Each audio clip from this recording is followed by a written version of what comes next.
میرے پیارے آقا صلی اللہ تعالی علیہ وسلم کے پیارے دیوانوں، امت مسلمہ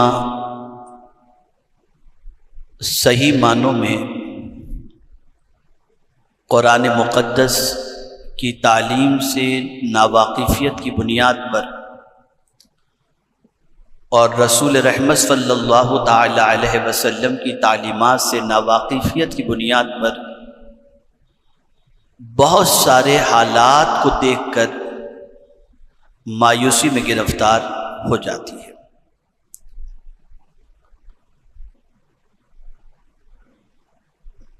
اس بات کو اچھی طریقے سے ذہن کے اندر محفوظ کر لیں کہ میرے پیارے آقا صلی اللہ تعالی علیہ وسلم کے پیارے دیوانوں، دنیا میں جو کچھ بھی ہو رہا ہے اور جو کچھ بھی ہوگا، اس کو اس طریقے سے آپ محسوس کریں کہ کبھی آپ ایسا دیکھیں دنیا کے اندر کہ ظلم کرنے والے، زیادتی کرنے والے، غلط کاروبار کرنے والے، گناہوں کے اندر زندگی گزارنے والے، کھلے عام رب اور اس کے رسول صلی اللہ علیہ وسلم کی نافرمانی کرنے والوں کو اگر آپ پھلتے پھولتے دیکھیں تو کبھی یہ نہ سوچنا کہ یہ حق پر ہیں اور اللہ ان سے راضی ہے۔ اس وقت ایک کنفیوژن پوری دنیا کے مسلمان جس کے شکار ہو چکے ہیں، وہ کنفیوژن پھیلا ہوا ہے کہ آخر ظلم و زیادتی کا طوفان دنیا کے ایک کنارے پہ بپا ہے، بے گناہ ننھے بچوں کا قتل عام ہو رہا ہے، عمارتیں مسمار کی جا رہی ہیں، شہر کو ملبے کے ڈھیر میں تبدیل کیا جا رہا ہے۔ پھر بھی کیا وجہ ہے کہ ظلم کرنے والے پر کوئی فرق نہیں پڑتا اور وہ آرام سے زندگی گزار رہا ہے؟ یہ سوال اٹھنا واجبی ہے، اور یہ سوال در حقیقت ہر انسان کے دل و دماغ کے اندر گردش کرتا ہوا دکھائی دیتا ہے۔ اور ایسا نہیں کہ یہ خیال صرف آپ کے ذہن میں آیا ہے،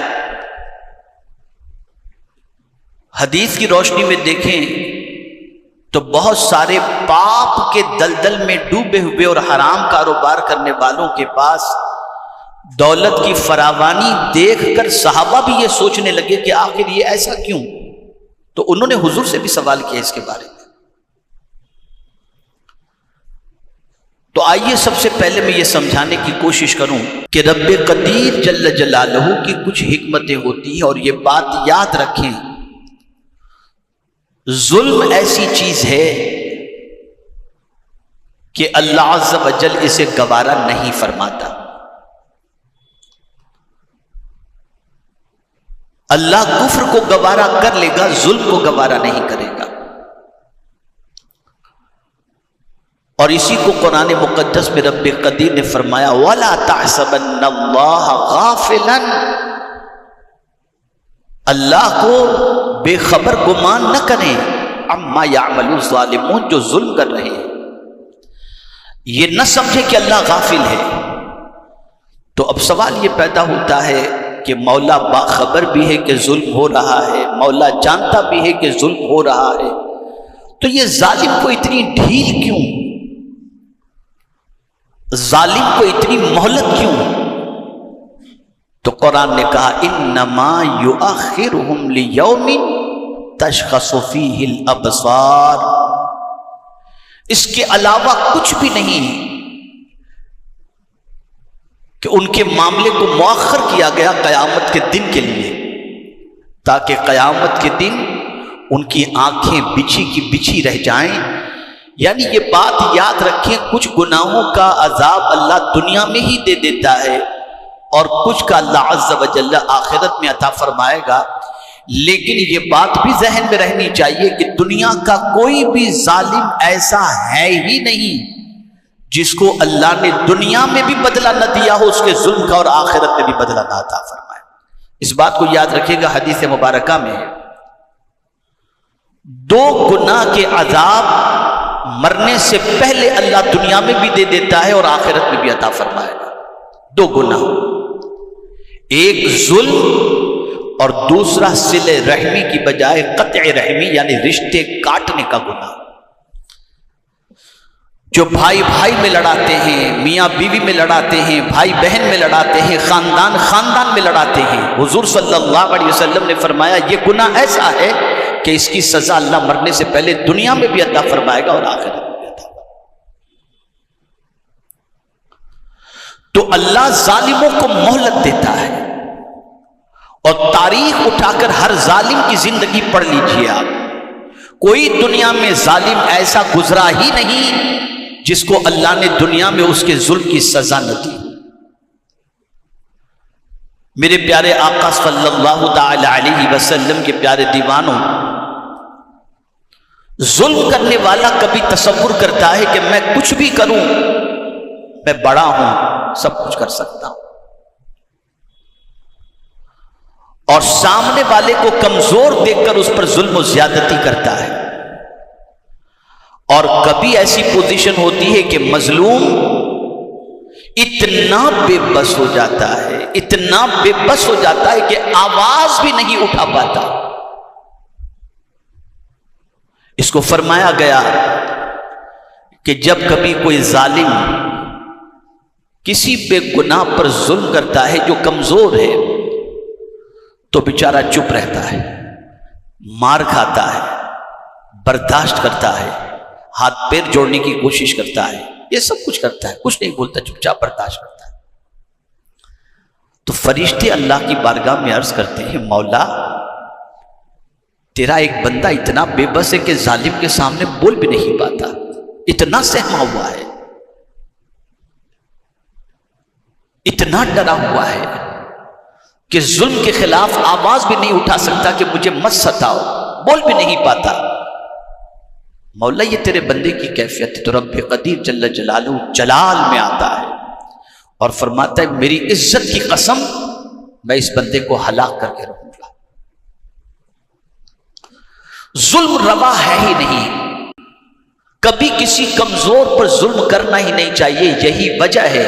بہت غور سے یہ پوری گفتگو آپ کے ذہن میں رہے یا نہ رہے، یہ جملہ ذہن میں رکھیے گا، جیسے میں یہ کہہ سکتا ہوں کہ اس مرتبہ کے مدینہ منورہ کے سفر میں رب کی طرف سے یہ سوچ مجھے نصیب ہوئی، ذہن میں رکھیے گا۔ اگر کسی کا تعلق اللہ سے مضبوط ہو جائے، غور کیجئے گا، اگر کسی کا تعلق اللہ سے مضبوط ہو جائے تو اللہ تعالیٰ اس میں نرمی پیدا کر دیتا ہے، اور اگر کسی کا تعلق دنیا دار اور دنیا کے تاجداروں سے ہو جائے تو اس کے اندر گھمنڈ پیدا ہو جاتا ہے۔ آپ دیکھیے گا اگر کسی کا تعلق اس منسٹر سے اس منسٹر سے تو وہ سینہ تان کے اکڑ کے چلے گا، لیکن اللہ والوں کا تعلق تو خدا سے ہوتا ہے، لیکن وہ کبھی اکڑ کے نہیں چلتے، وہ بالکل نرمی کے ساتھ چلا کرتے ہیں۔ یہ قدرت کا ایک نظام ہے۔ اور میرے پیارے آقا صلی اللہ تعالی علیہ وسلم کے پیارے دیوانوں، ظلم کی بھی قسمیں ہیں، ظلم کی 3 قسمیں ہیں۔ ایک قسم ہے شرک، جیسا کہ حضرت لقمان نے اپنے بیٹے سے کہا یا بنی لا تشرک باللہ ان الشرک لظلم عظیم، میرے بیٹے اللہ کا کسی کو شریک نہ ٹھہرانا کہ بے شک شرک بہت بڑا ظلم ہے، بہت بڑا ظلم ہے۔ تو ایک ظلم تو یہ ہے کہ اللہ کا کسی کو ہم شریک ٹھہرائیں، یہ بہت بڑا ظلم ہے، بہت بڑا ظلم۔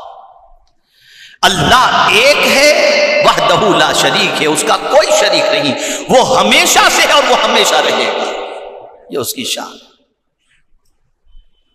وہ ہمیشہ سے اور ہمیشہ رہے گا۔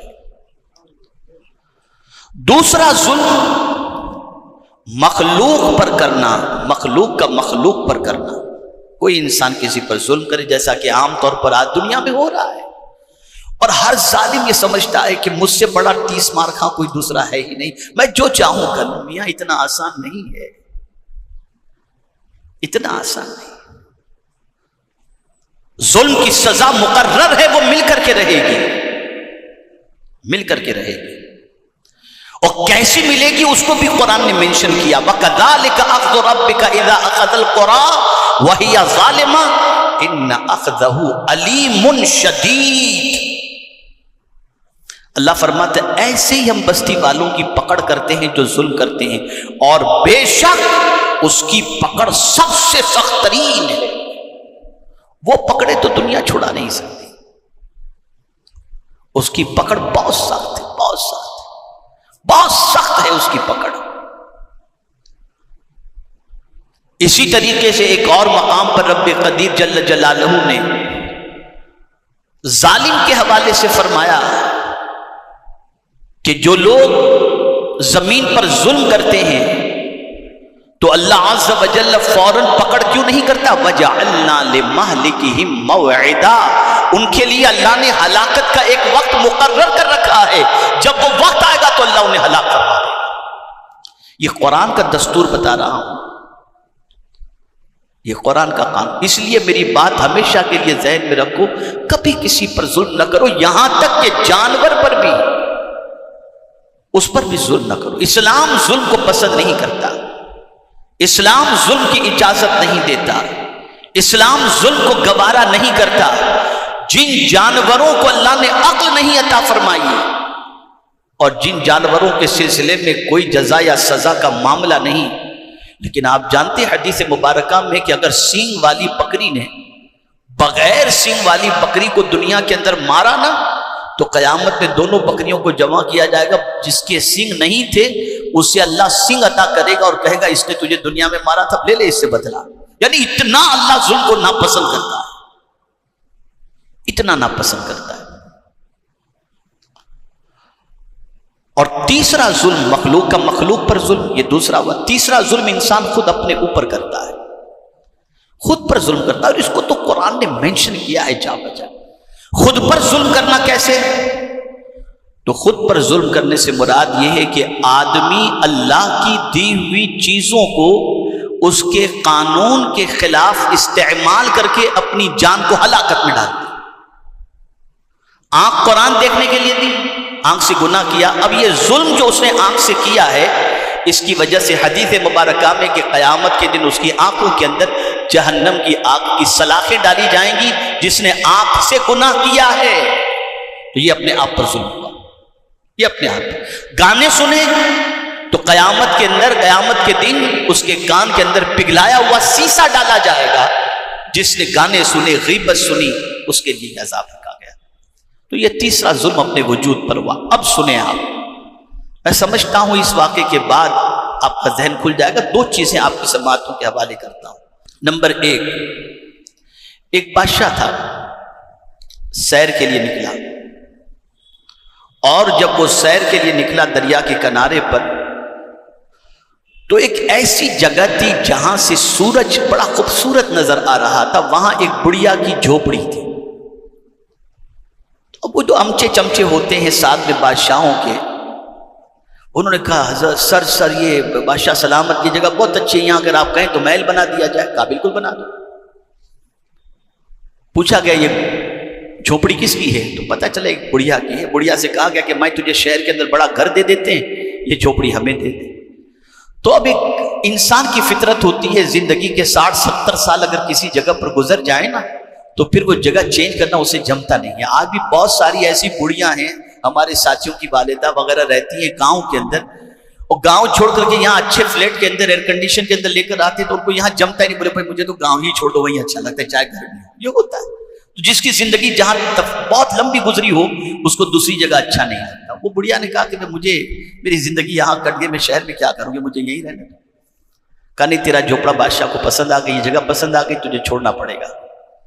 اس نے منع کیا۔ پھر اس کی عادت تھی، روز صبح نکل جاتی تھی اور جا کر کے کچھ کماتی دھماتی تھی، اور پھر اس کے بعد اپنا گزر بسر کرتی تھی۔ میں تو کبھی پڑھتا ہوں تو عقل دنگ رہ جاتی ہے، اس زمانے میں بڑھیا بھی محنت کر کے کما کر کھاتی تھی، آج کے جیب مار کر کے کھانے ہوئے نوجوان نظر آتے ہیں۔ یہ حال ہو چکا ہے۔ بڑھیا گئی شہر میں، واپس لوٹی تو اس کا جھوپڑا غائب اور کام شروع ہو چکا ہے۔ خاتون پریشان ہوئی، بہت غور سے سنیے گا، خاتون پریشان ہوئی اور پریشانی کے عالم میں سوچتی کہ میں کس سے کہوں، کیا کہوں، بادشاہ کا مقابلہ کون کر سکے گا؟ لیکن خیال آیا بادشاہوں سے بھی بڑا میرا رب ہے۔ فوراً مصلی بچھاتی اور سجدے میں جا کر کہتی ہے، اے اللہ میں یہاں نہیں تھی، بادشاہ طاقتور سمجھ کر جھونپڑا میرا توڑ دیا، تو کہاں تھا؟ بس اتنا دل سے کہنا تھا کہ بادشاہ کے جتنے محل شہروں کے اندر تھے وہ فوراً گر کر کے ختم ہو گئے، فوراً ختم ہو گئے۔ اور اسی لیے حضور صلی اللہ علیہ وسلم فرماتے اتقو، ڈرو مظلوم کی بد دعا سے، اس لیے کہ مظلوم کی آہ وہ عرش اعظم کو ہلا دیتی ہے اور پروردگار جل جلالہ مظلوم کی مدد فرماتا ہے۔ کبھی کسی کو کمزور نہ سمجھو، سب کا خدا ہے اور یقیناً اس سے بڑا طاقت والا کوئی دوسرا ہے ہی نہیں۔ انسان تمہیں کمزور نظر آتا ہے لیکن ہے جس کا بندہ وہ خدا بہت طاقت والا ہے، بہت قوت والا۔ کیسی قوت والا اس کو بھی سمجھ لو، وہ موت میں سے زندگی کے راستے پیدا کرتا ہے، موت میں سے۔ ایک سوال میں آپ سے پوچھتا ہوں، آدمی دریا میں جائے تو زندہ رہے گا کہ مر جائے گا؟ بھائی بولیے، جواب دیجئے، میں سمجھوں کہ میری بات آپ سمجھیں۔ دریا میں اگر گیا، تیرنا نہیں آتا اور دریا میں وہ گیا تو زندہ رہے گا کہ مر جائے گا؟ مر جائے گا۔ لیکن میرے کریم کی شان یہ ہے کہ موت میں سے زندگی کے راستے نکالتا ہے۔ حضرت موسیٰ کلیم اللہ علیہ الصلاۃ والتسلیم اور بنی اسرائیل کے لوگ حضرت موسیٰ علیہ السلام کے ساتھ سامنے فرعون کا لشکر آ گیا، ادھر دریا ادھر فرعون کا لشکر۔ قرآن کہتا ہے کہ فوراً موسیٰ علیہ السلام کے ماننے والوں نے کہا انا لمدرکون، ہم پکڑے گئے، اب پکڑے گئے، یعنی اب بچنے کے کوئی امکانات نہیں۔ ادھر فرعون مارنے کے لیے پوری فوج کے ساتھ ہے، ادھر دریا، دریا میں جاتے تو ختم، فوج سے مقابلے کی پوزیشن نہیں، تو کریں کیا؟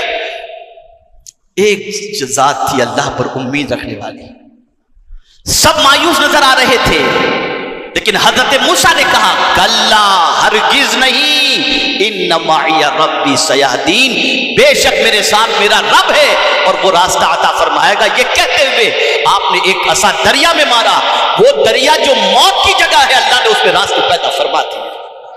تو یہ اس کی شان ہے، اس کی شان ہے، اس کا کرم ہے، اس کا احسان ہے۔ تو مایوسی اسلام میں ہے ہی نہیں۔ اپنے اعمال درست کرو، حرام کاموں سے بچو اور اپنی ذات سے کسی پر ظلم و زیادتی کرنے سے بچو۔ اللہ اگر قوت و طاقت عطا فرمائے، کمزوروں کو اٹھاؤ، کمزوروں پر ظلم قطعی طور پر نہ کرو۔ جو کچھ دنیا میں ہو رہا ہے انشاءاللہ زندگی رہی تو آپ اپنے ماتھے کی آنکھوں سے دیکھیں گے کہ ظالم کا انجام کتنا سخت ترین ہوتا ہے۔ اس چیز کو یاد رکھیے گا، ہمارا عقیدہ اللہ کی کتاب پر ہے، اللہ کی کتاب پر ہے، اور یہ بات بھی ذہن میں رکھیں، کوئی ہمارا نہیں، اللہ ہمارا ہے، اس پر کامل بھروسہ رکھو۔ وَمَن يَتَوَكَّلْ عَلَى اللَّهِ فَهُوَ حَسْبُهُ، جو اللہ پر بھروسہ کر لے اللہ اس کے لیے کافی ہے۔ انہی کلمات خیر پر میں اپنی گفتگو کو ختم کرتے ہوئے پھر ایک بار عرض کروں گا، نہ شرک کی طرف، نہ کسی انسان پر ظلم کی طرف، نہ اپنے وجود پر ظلم کی طرف بڑھیں، ظلم سے اپنے ہاتھ کو روک لو۔ مجھے آج یہ خیال آیا ایک پریشان حال سے متعلق، بس صرف اتنا میں نے سوچا، ابھی تھوڑی دیر پہلے ہی، جمعہ سے پہلے تھوڑی دیر پہلے میں نے سوچا کہ یار ایسا نہ ہوا ہوتا تو فوراً مجھے خیال ہے کیا میں اللہ سے بہتر جانتا ہوں؟ جو اللہ کرتا ہے بہتر کرتا ہے، ایسا نہ ہوتا میں کیا جاننے والا ہوں؟ کچھ بہتر ہی ہوگا جس کی وجہ سے اللہ نے یہ سب کیا ہے۔ میرے پیارے آقا صلی اللہ علیہ وسلم کے پیارے دیوانوں، مجھے چونکہ آج سید الشہداء سیدنا امیر حمزہ رضی اللہ تعالیٰ عنہ پر اور کچھ اور موضوع پر بولنے کا ارادہ تھا، لیکن یہ 2-4 دنوں کے دورے کے بعد بہت ساروں سے یہ بات سننے کو ملی تو میں نے کہا یہ شاید سب کے ذہن میں بات ہوگی، تو اس کنفیوژن کو دور کیا جائے۔ اللہ ظالم کو ڈھیل دیتا ہے اور ظالم کی جب پکڑ کرتا ہے تو دنیا کی کوئی طاقت بچا نہیں سکتی۔ اس لیے ظلم بہرحال ظلم ہے، اس لیے اپنے ہاتھوں کو ظلم سے بچائے رکھیں۔ اللہ مجھے آپ کو سب کو توفیق نصیب فرمائے۔